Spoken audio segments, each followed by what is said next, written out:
அரசியலில் முக்கிய பொறுப்பு, மக்கள் செல்வாக்கு, ஆட்சியில் பங்கு, உச்சபட்ச அதிகாரம், மேன்மைக்குரிய பெண்ணாக கருதப்பட்ட ரூபாலி சகான்கர் எதனால் வீழ்ந்தார்?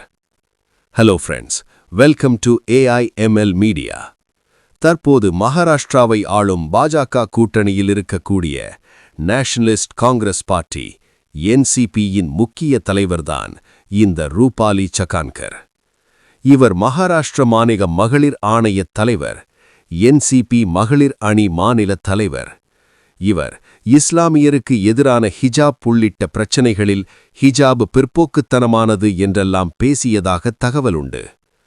பெரும் அரசியல் செல்வாக்கு, பதவி அதிகாரமிக்க வாழ்க்கை என்று வாழ்ந்த இவர் சமீபத்தில் இவரும் மகாராஷ்டிர மாநிலத்தில் பிரபல ஜோதிடராகச் சொல்லப்படும் அசோக் கராத் என்பவருடன் பாலியல் ரீதியாக இணைந்திருக்கும் காணொளி சமூக வலைதளங்களில் விரைவாக பரவ, அதன் பின் இவர் மீது எழுந்த விமர்சனங்களின் காரணமாக தான் வகித்து வந்த மகாராஷ்டிர மகளிர் ஆணைய தலைவர், NCP மகளிர் அணி மாநில தலைவர் ஆகிய 2 பதவிகளையும் ராஜினாமா செய்தார்.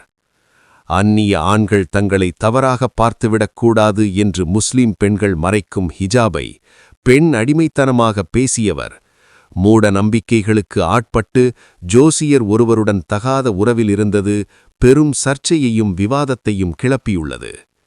இந்தியாவின் பெண்களுக்கு முன்னுதாரண தலைவராக மாறியிருக்க வேண்டிய ரூபாலி சகான்கர் மூட நம்பிக்கையால் விழுந்துவிட்டார் என்று அரசியல் விமர்சகர்கள் கருத்து தெரிவித்துள்ளார்கள். ஆனால் தன் மீது வைக்கப்படும் குற்றச்சாட்டு போலியானது.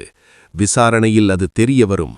நான் மீண்டும் வருவேன் என்று ரூபாலி சகான்கர் செய்தியாளர்கள் சந்திப்பில் தன் மீதான குற்றச்சாட்டுகளை மறுத்துள்ளார். என்றாலும் சமூக வலைதளங்களில் பாஜகவுடன் சேர்ந்தாலே இவர்கள் இதுபோன்ற நிலைக்குத்தான் தள்ளப்படுவார்கள் என்ற குற்றச்சாட்டு மிக வேகமாக பரவி வருகிறது.